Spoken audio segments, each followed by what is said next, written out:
Hey Bible lovers, I'm Tim Nichols, and I'm here to bring you your Nichols Worth. And today we have a pretty exciting announcement from Thomas Nelson and Steadfast Bibles that the LSB and the John MacArthur Study Bible are going to come together this November. That is extremely exciting news, especially for those who are proponents of the LSB. Many wondered if the LSB was ever going to venture outside their own publishing arm with Steadfast 316, and the answer is apparently an emphatic yes. Now, we don't know if it's going to go beyond this and if Thomas Nelson is going to be producing any other editions with the LSB, but what we do know is that the LSB was translated by Master's Seminary, which was the brainchild of John MacArthur and really one of his crowning achievements to have a translation that he felt met all the needs of the people that still loved the NASB 1995 and would not embrace the NASB 2020. Many have wondered, is the LSB going to last? Is it here to stay? I think that's yet to be determined, but this is a step in the right direction to move beyond Steadfast and move into another publishing arm. What we do know is that the rights to the MacArthur Study Bible belong to Thomas Nelson. So these two definitely had to come together in order to make this work, and it's pretty monumental that they were able to do that.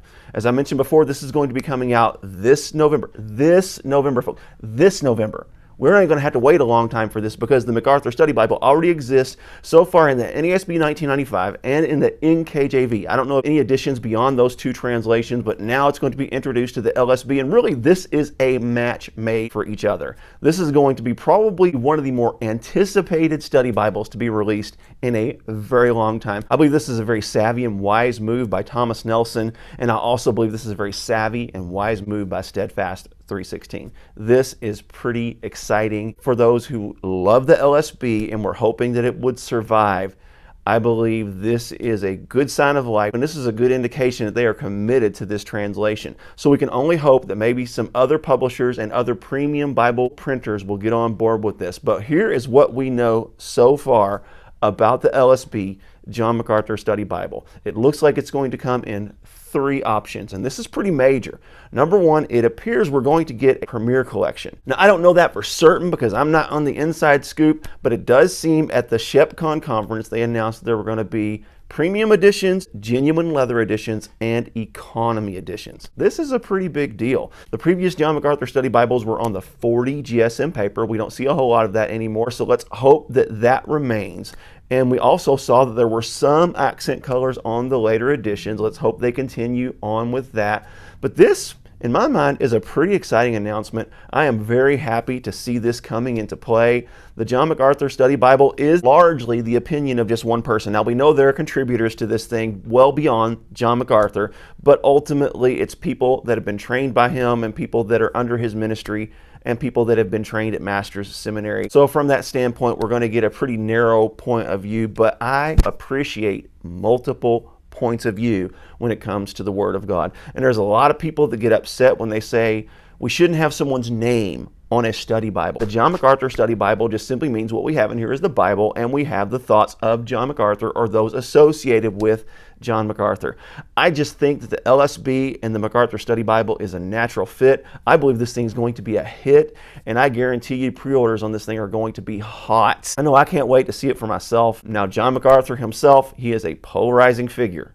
He is controversial. He does not hold back. There's a lot of things about John MacArthur that I greatly appreciate. I appreciate the fact that he stands his ground. He does not back down. He does not bow to political pressure. He is going to preach what he's going to preach. He believes what he's going to believe, and he's firm, and he's convicted, and he does not hold back.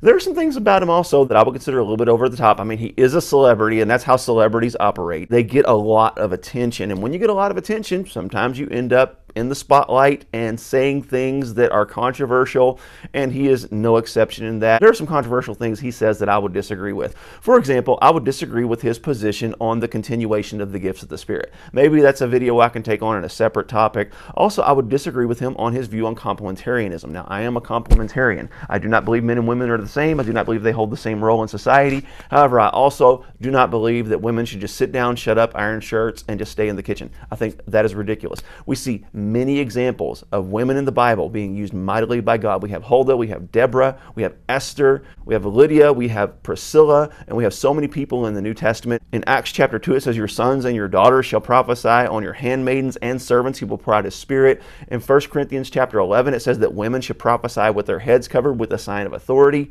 So I believe the idea that women cannot have any position in a church and cannot have any authority in a church, I find it rather ridiculous and really a misapplication of 1 Corinthians chapter 14. And I know I'll probably get some kickback from this, especially with the audience that I have. Let me know in the comments your positions on this.